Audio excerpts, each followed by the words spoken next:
Buongiorno cari amici, benvenuti anche oggi nel canale vostro Marietto Veneziano. Oggi parlerò di un mio best racconto, cioè nel senso che questo racconto mi è caro perché è successo in un periodo in cui io non trattavo proprio di prima persona l'esoterismo, ma visto che avevo questo, tra virgolette, dono, sentivo che c'era qualcosa da fare e quindi chiaramente mi aveva toccato questa situazione. Ma prima di fare questo, il vostro Marietto Veneziano vi ricorda il libro di Hildegard, Introduzione a magia radionica, costa 13 euro, lo si può comprare tranquillamente nelle migliori bookstore italiani, Amazon, Mondadori, Marco di Passi, Giardino dei Libri, Libreria Universitaria, Feltrinelli e quant'altro.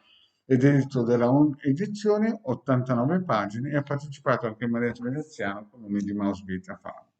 Bene, guardiamo un po' questo racconto che molto probabilmente gente che mi segue l'ha già sentito, ma è un racconto molto particolare in cui si può capire che persone che non prendono le determinate precauzioni o perché sono benestanti o perché sono ignoranti o perché non hanno capito nulla della vita, del mondo esoterico, poi a un certo punto pagano.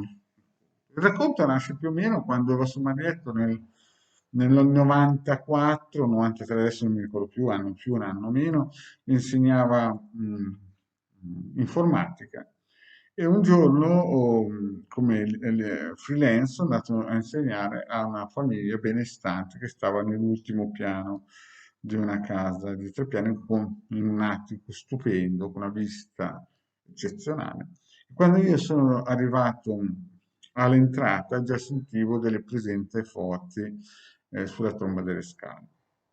In più, quando sono arrivato davanti alla porta, ve la faccio corta questo racconto perché potete andare a vedere il racconto totale, cioè completo nelle varie pillole, perché il vostro maledetto ha fatto più di 1300 pillole. Beh, fatto sta che quando sono entrato in questa casa, davanti alla porta, ho sentito che c'erano delle entità fortissime nel- sul balconcino dell'entrata, cioè praticamente sull'atrio dell'entrata, e dava su una tromba di scale vuota e c'era un ascensore. Io sono arrivato su un ascensore e già quando ero davanti alla porta blindata tremavo perché sentivo proprio l'entità su questo pianerottolo. Dopo 2 o 3 incontri, forse anche di più, con questa famiglia, incontri informatici, e quando ho preso un po' di confidenza, gli ho spiegato che senta, che loro vedevano che ogni volta che finiva la lezione andavo verso la porta blindata e cominciavo a avere quasi le convulsioni. E cosa è successo? È successo che a un certo punto gli ho detto, guarda signora, qui ci sono delle entità fuori dalla porta ed è pericolosissimo, deve fare qualcosa per questa ringhiera, per il semplice fatto che sento che queste entità sono negative, potrebbe succedere qualcosa. La signora, chiaramente ricchissima, benestante, ricchissima no, ma benestante sì, avevano l'aereo personale, la villa di qua, la villa di là, insomma, gli mancava solo la nave, ma tutto il resto c'era in quella famiglia.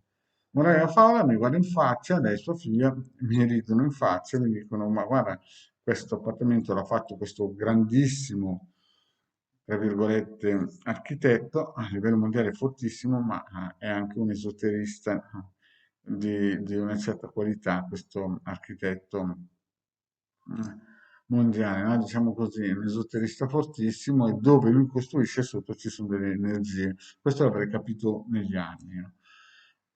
Adesso faccio corto questo racconto. Morale della favola, finiscono le nostre lezioni, che sono durate quasi più di un anno.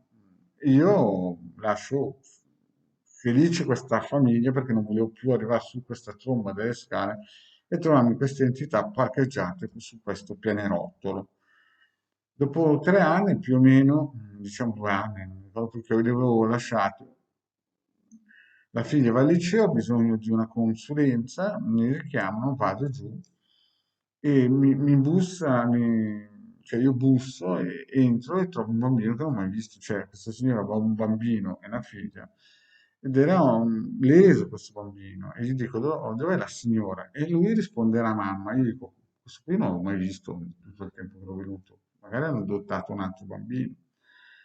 Morale della favola, arriva la signora e mi dice appunto che questo bambino che è qui era il figlio che io ho conosciuto qualche anno prima, ma il giorno del suo compleanno è passato giù dalla tromba delle scale. E infatti io quando ero arrivato la volta dopo, che mi hanno chiamato dopo 3 anni, praticamente che avevamo iniziato questo contatto, avevo notato che queste entità non erano andate via e loro avevano blindato con del plexiglass la scala. E infatti lei mi ha detto, cavoli, avevi ragione tu, il figlio si è fatto a testa, 3 piani, ha sbattuto al secondo, insomma, le solite tragedie. Il figlio era vivo, ma era stato un anno in una clinica specializzata per recupero, perché per un anno non ha parlato, come, tutte queste cose qua.